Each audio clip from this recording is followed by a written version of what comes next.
your question to the Holy One. Holy One, is filth art?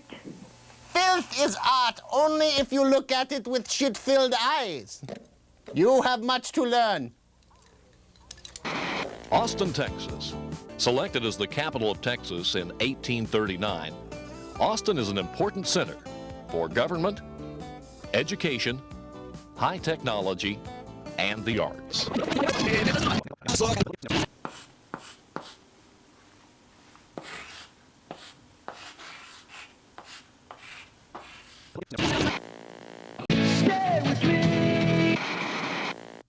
Do y'all remember television? Do you remember public access? And I'm not talking about public broadcast shows like Zoom and The Big Comfy Couch, although those were faves. Public access television was its own monster, and since the 70s, public access has been the home to various interesting programs in many cities.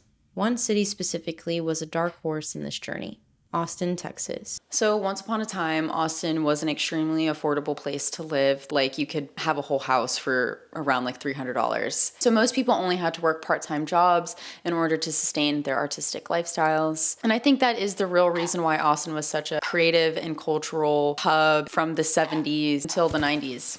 Because the real underbelly of Austin, the art freaks, the musicians, the weirdos, they were allotted free time to pursue their creative endeavors, whether they were working on a project or they were just killing time. There was a lot of killing time pre-21st century, and I think this whole essence is perfectly encapsulated in the film Slacker, which came out in 1991, directed by Richard Linklater. Obviously, the 90s have been quite popular for the past few years, maybe even past decade. I mean, there's been a large resurgence of nostalgia in general and a time before social media and cell phones and things like that. So this video's focus is on the 90s and the lead into the 21st century, but let's go backwards for some context on the birth of public access. In the early 1970s, the Federal Communications Commission, or known as the FCC, mandated that cable operators set aside channels for public use, paving the way for public access television across the United States. In an article for the Austin Chronicle titled "What a Long Strange Trip It's Been," written by Michael Burton, states, when the FCC regulations were written for cable, there was a provision that required cable companies to make channels available for public access. It was roughly analogous to the FCC setting aside one end of the radio dial for non-commercial stations. Of course, at the time, cable companies were not running around giddily advertising this resource. Channels to cable companies mean money, so giving them away is akin to giving away dollars. In 1973, Channel 10 was launched, marking the birth of Austin's public access television. This initiative empowered local residents to create and broadcast their own content, fostering a platform for diverse voices and creative expression. Notably, Channel 10 holds the distinction of being the longest continually running public access channel in the United States. That they carry on their cable systems. Now, the requirement of a small number of access channels for the public's use does not, in fact, infringe on the First Amendment, but in fact enhances the First Amendment, because it does not impinge on the cable operator's ability to express their viewpoint. In fact, by having a certain small number of channels designated for access purposes, it allows the cable operator to control a vast majority of the channels and still allows the public to have access, and thus, again, enhancing that First Amendment goal, which is a diversity of voices and a diversity of speakers. The 1980s brought significant changes with the Cable Communications Policy Act of 1984. This legislation required cable operators to set aside channels for public, educational, and governmental access, providing communities like Austin with the opportunity to expand their local programming. In the Austin Chronicle article previously mentioned, Mike Tolson, an all-around key player in the Austin music scene, explains, Austin has emerged as a very important model for other cities because in the beginning we had to figure out everything: how to fund it, how to get it supported, how to work out the politics and the economics behind the cable company and the city. Thus, the 1990s witnessed an explosion of creativity on Austin's public access channels, offering niche and eclectic content ranging from live music performances to unconventional talk shows. Daniel Johnson, local man about town, musician. Everyone knows who he is, but say hi to everyone. My name is Daniel Johnson. This is the name of my tape, and it's Hi, How Are You? And I was having a nervous breakdown when I recorded it. To understand Austin at the time and its cultural landscape is to know where the sounds and films were coming from locally. Bands like Butthole Surfers and Daniel Johnston, and filmmakers like Robert Rodriguez and Richard Linklater were pioneers in the alternative and indie scenes of music and film.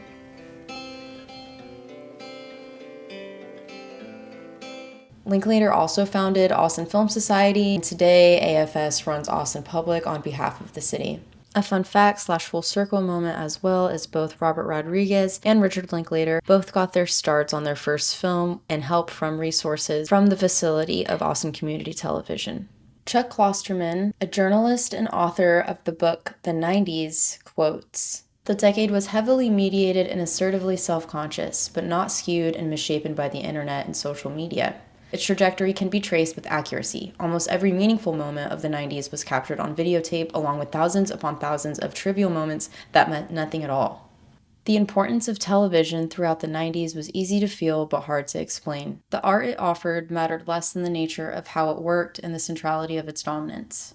Television had become the way to understand everything, ruling from a position of one-way control that future generations would never consent to or understand."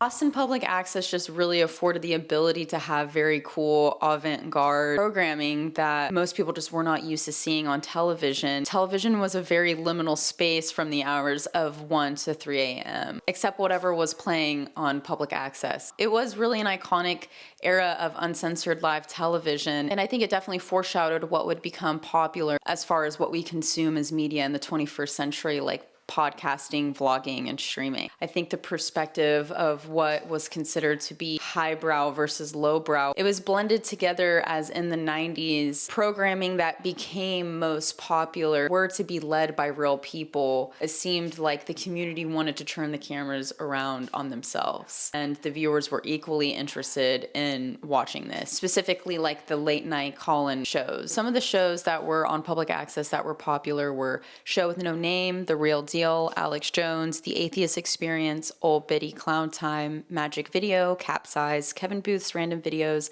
What's on Your Mind with Granny, Perry Logan, Sale Hatan, Mystic Kids with FunTime, and my own personal favorite. Raw time.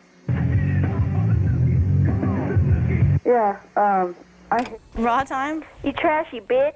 That's me. Raw on Raw time.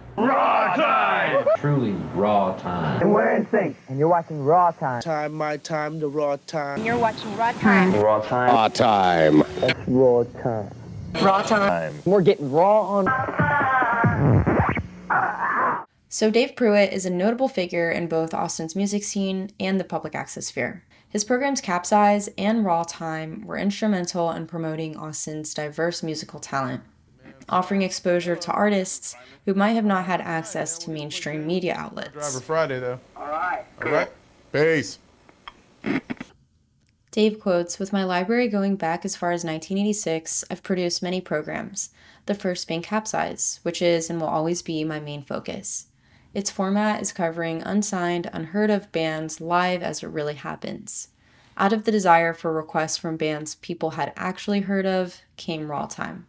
What's with all these pricks calling, man? I don't know. I think it's called Saturday night. It's, 2 in the morning and you're watching public access. What else is there to do? So Raw Time was a late night live call-in show that aired from the hours of 1:30 to 3 a.m. and it featured music videos and occasional live performances. It went live in 1991 and continued to air throughout the 1990s and into the early 2000s. And some of Dave's most iconic moments on his programs were he was one of the last people to interview comedian Bill Hicks. Esoteric. But I'm kind of at peace with myself as well. I don't really care anymore. There are venues and there are avenues, but they are not going to be mainstream. But that's why I love public access. He won multiple Billboard and Austin Music Awards. Raw Time had an array of different hosts, but the most memorable host didn't come around until 1999. Do what? Play some screw. By 1999, a high school student known as Tiffy or Mistress TinaRina became the host of Raw Time. Her distinctive style and candid demeanor resonated with viewers, making her a memorable figure in Austin public access's history. Years later, around the pandemic, clips of TinaRina resurfaced online, going viral and introducing her to a new generation of admirers. I think the reason there's such a resurgence around raw time and clips of Tiffy specifically on platforms like TikTok and YouTube, I think the Gen Z and Zoomers, they are able to relate to Tiffy in ways, and if maybe they're not able to relate to her, there are aspects of her that they find raw and real and wish to maybe emulate parts of Tiffy. TinaRina. That's me. You're... So do you. Sometimes your weekends were you going out to the bars and then coming home at 1 or 2 a.m. with your fast food, sitting on the couch with your friends, tuning into television programs like Raw Time, being able to call in and hear yourself on the show real time while you're watching the host either harass you back or roll her eyes at you or switch to the next caller. So that at the time was very cutting edge in terms of advances in technology. That and the interchangeable graphics in the background was also quite cool. Do we have time for a movie montage? A bit of information for the girl that's looking for the Muse website. Yes. It's www.bullcrap.com. Really? Mm-hmm. I thought there are 3 W's in front of websites. Hello? Hello? Why don't you just shut up and play some fucking videos, eh? Because that wouldn't be any fun. We like to sit here and accept calls that are really idiotic, kind of like you, and it just really makes my day. What do you guys do? How do you have a job like that? I don't. That is so cool. Raw time.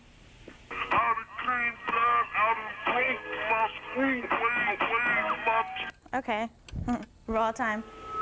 Hey, do you have any Kid Rock, Limp Bizkit, or Tool, or Screw videos?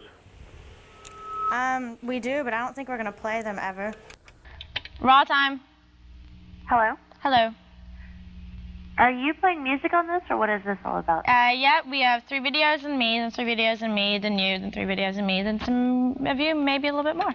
Alex Jones, Alex Jones, Alex Jones, Alex Jones, Alex Jones, Alex Jones. I'm sorry, can you say it one more time? I'm not catching it. What was the name one last time? Alexis Bones or something? Raw time. Yeah, what's up? Are you a lesbian? Sure. Are you? No. That's too bad.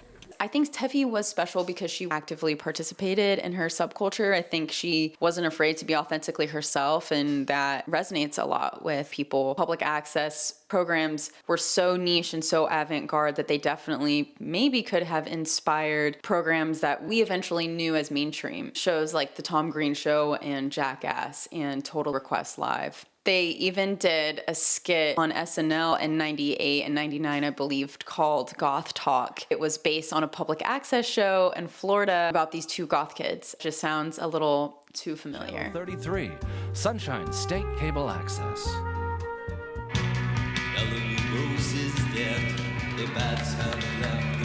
Hello and welcome to Goth Talk. I'm Cersei Nightshade, and tonight we are paying our last respects to a dear kindred who has finally gone thither to his mortal reward. Welcome to the funeral of Azrael Abyss! The 90s was special. Everyone loves the 90s. Everyone misses the 90s, whether that is accurate or not, whether we're drunk off nostalgia, whether we just really miss the flavor in which the 90s was packaged. That's how my childhood was documented, was specifically in that texture and form. So anything that is analog in that way makes me feel very nostalgic. We don't really allow ourselves to become immersed in media the way that we used to, or maybe that media just doesn't have the same impact as it once did as well. I think in the 80s and 90s, Gen X had to watch the climax of digital and the internet kind of take hold. Gen Z, they had to kind of watch social media and AI kind of exasperate in ways that just were unprecedented in the decade before.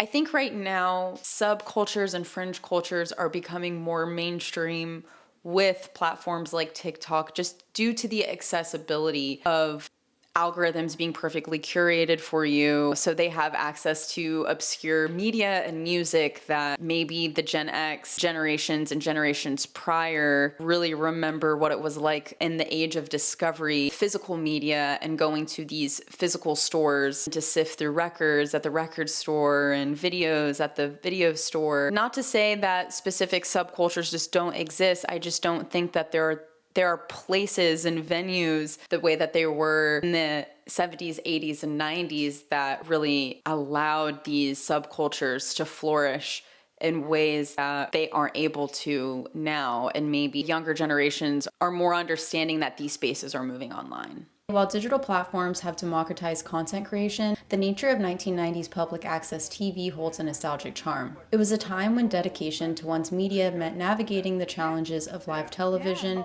engaging directly with the community, and producing content that was both provocative and reflective of the cultural landscape.